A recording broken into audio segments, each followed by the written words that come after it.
ചന്ദനക്കാമ്പാറയിലെ നല്ല വരിക്കച്ചക്കയും മാങ്ങയും ഒക്കെ കഴിച്ച് വെറുതെ ഇങ്ങനെ ഇരിക്കുമ്പോഴാണ് എങ്ങോട്ടെങ്കിലും പോയാലോ എന്ന് ചിന്തിച്ചത്. ആകെ മൊത്തം വനപ്രദേശമായതിനാൽ കാണാൻ കാടും മലയും തന്നെ ശരണം. അങ്ങനെ എല്ലാവരും കൂടെ കാട് കാണാൻ ഇറങ്ങി. ചെന്നെത്തിയപ്പോഴാണ് അപ്പുക്കുട്ടൻ പറഞ്ഞത് ചേച്ചി ഇവിടെ സൂയിസൈഡ് പോയിന്റ് ആണെന്ന്, ഒരു സൈഡിൽ കൊക്കയാണ് എന്നൊക്കെ. പേടി തോന്നിയെങ്കിലും കാടിനകത്തേക്ക് തന്നെ നടന്നു. അപ്പോഴും ആന ഇറങ്ങും കടുവ ഇറങ്ങും എന്നൊക്കെയായി സംസാരം.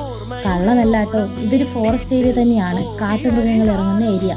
കുറച്ചു ദൂരം ചെന്നപ്പോൾ നല്ലൊരു കാട്ടരുവി കണ്ടു. മലമുകളിൽ നിന്ന് താഴേക്ക് ഒഴുകുന്ന ശുദ്ധജലം. കൂടെ മക്കളുള്ളത് കൊണ്ട് അധികം താഴോട്ട് പോയില്ല.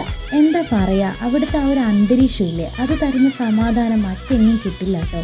അടിപൊളി പ്ലേസ് ആണ്. ബട്ട് ഇനി വൈകിയാൽ ചിലപ്പോൾ ആനയോ പുലിയോ മറ്റോ ഇറങ്ങിയാലോ എന്നൊരു ചെറിയ പേടി. എന്തിനാ വെറുതെ അവർക്ക് പണി കൊടുക്കണേ. അതുകൊണ്ട് നേരെ തിരിച്ച് വീട്ടിലേക്ക് വിട്ടു.